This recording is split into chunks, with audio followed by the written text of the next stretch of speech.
people? Brad Large back with you again.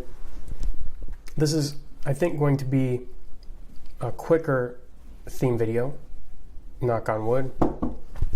But one thing that really stood out that I think is important to call out is that this idea, it's really from chapter 3, verse 22 through 27. This one hit me pretty hard. And the steadfast love of the Lord never ceases. His mercies never come to an end. They are new every morning. Great is your faithfulness. The Lord is my portion, says my soul. Therefore I will hope in him. The Lord is good to those who wait for him, to the soul who seeks him. It is good that one should wait quietly for the salvation of the Lord. It is good for a man that he bear the yoke in his youth. Lamentations 22 through 27. This idea really brought home the point that God is faithful in his promises.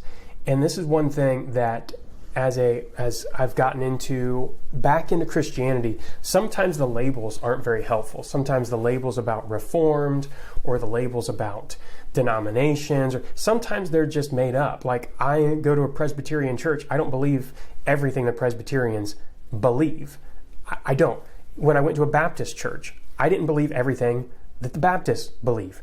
I love Eastern Orthodox church father opinions on certain symbolisms and patterns in the Bible that really tie into biblical. My point being that these labels don't always mean something, but God is a covenant God. If you read the entire Bible, the biblical theology, God makes promises with us, and he lives out those promises. And there are two things that I think we really need to recognize. That throughout the Bible, there's oftentimes this idea that God of the Old Testament is one God and God of the New Testament is a different God. That there's a character change that happens because of Jesus. This is simply false. God has always been the same compassionate, loving, forgiving God from beginning to end. Now, God's wrath, that's also been a constant. From Noah's flood to kicking Adam and Eve out of the garden, from consequences of sin, from the beginning to the end, there are consequences. That's it. So understanding God's covenant is an important thing. Covenant theology is something that I think that people can look into a little bit further. This idea of how God relates his covenants to us and understanding what covenant heads are, what it means that Jesus was a covenant head, what that means as far as our examples, whether you're a pastor or a husband or whatever it is, you step into covenant roles in your family, in your church, in your communities. What does that look like? And what are the blessings and curses that God gives to us? This idea is on full display in Lamentations. Because the people corporately did not uphold their end of the bargain to be God's set-apart, chosen people, they were cursed. They were disciplined. God will discipline his children, just like you are called to discipline your children. This is a pattern, and this is how the world is made a better place. We take care of the things in our responsibilities. We try to uphold the covenant. We try to be the best covenant head we can. So this idea of God making these promises, a lot of people think that God makes promises and that there are blessings attached, which is true. But a lot of people and I say a lot of people, I keep saying that, just from my upbringing. This is from my personal perspective. Maybe you were fortunate enough to have an upbringing where this was front and center. That was not the case with me all the time. And if it was, then apologies, but it didn't sink in. This idea, though, is that there are blessings and curses. Lamentations is about the covenant curses that happen when a corporate body of God's people turn away from him, when they rebel, and when they allow the rebellion to happen. There is suffering and pain on massive scales when this happens. So Lamentations, I think, drives home this idea. There's several ideas that I'm going to try to bring together now because I feel like I've been rambling a little bit.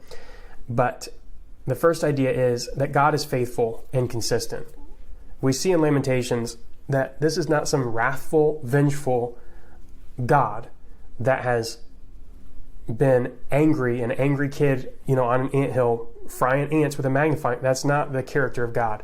God has been the same since from the beginning. And he will always be the same. He is perfect and he's complete. He's set apart. He's holy. He is God, right? It's not changing. There is no Old Testament God, New Testament God. God's character is perfect and it's set. Because of that, God is faithful to his promises. When God promises blessings, then he will uphold those blessings. When he promises curses, he will uphold those curses. And this is where it gets into a really interesting theological debate about personal responsibility, free will, predestination, all that kind of stuff. There's all different kinds of spin-offs you can do. But what we can't deny is that we're responsible for our own actions. And God is going to hold us responsible, but he has made a covenant with us, and he's given us the sacrifices that we need. Whether it's in Lamentations, when people turn to him, they rebuild the temple and they try to sacrifice. Why is rebuilding the temple such a big thing after the exile? It's so that they can corporately confess their sin again. We can do that individually, we can do that corporately, but all of this is part of that. And is any sacrifice that we make going to be good enough to meet the covenant? No. So God even sent the proper sacrifice on our behalf. There's literally nothing we could have done to bridge that gap. So God bridged it for us out of compassion and love. So even in the disciplining and the curses, the intent of that is reconciliation. It is not sending people to hell for the intent of sending them to hell. In fact, the symbolism of a cup of wrath, of God will keep filling the cup. If you want to drink from the cup of wrath, you drink, and you set it down, God is going to refill it, and you can drink as much as you want. And if you want to reject God, you can do that, but the definition of that is hell. So this whole idea of God, it's just such a weird thing, because God is sovereign. He will send people to hell, and it is their choice. It's their responsibility. It's all of that they're being punished for, disciplined for, right? And there's discipline up until the point that you can make a decision, and then it's a punishment. And that's very clear. So this idea of God fulfilling his blessings and curses as part of the covenant, I think, is very important. Sorry if that was a little rambly, and I've tried to come up with a little script here, and I feel like the notes, I got all over the place, man.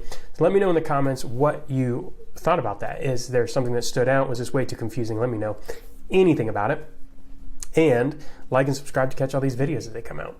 But that's all I've got. A few just disjointed thoughts about God's character, God's covenant, what it means to live covenantally, God being faithful to his blessings and curses.